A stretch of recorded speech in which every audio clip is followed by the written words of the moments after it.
అయ్యో అన్న అక్కడ ఎనిమిది ఉన్నారు.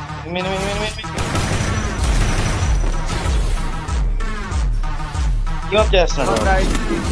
అయిపోయింది. కష్టపడి బూయా చేసి టీమప్ చేస్తున్నా ఇక్కడ. 10 టీమప్ అవ్వట్లే మొన్న బై. టీమప్ చేస్తూనే ఉన్నాను, చూడగానే చూడలేదు. చూసింటాడు అనుకుంటా, కొట్టట్లేదంటే టీమప్ ఏం చేయలేదు అనిపిస్తుంది.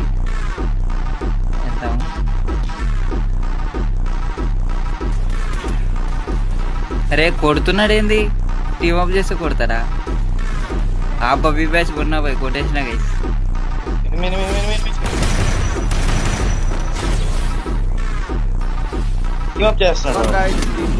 అయిపోయింది. కష్టపడి బూయా చేసి డాన్ అన్నని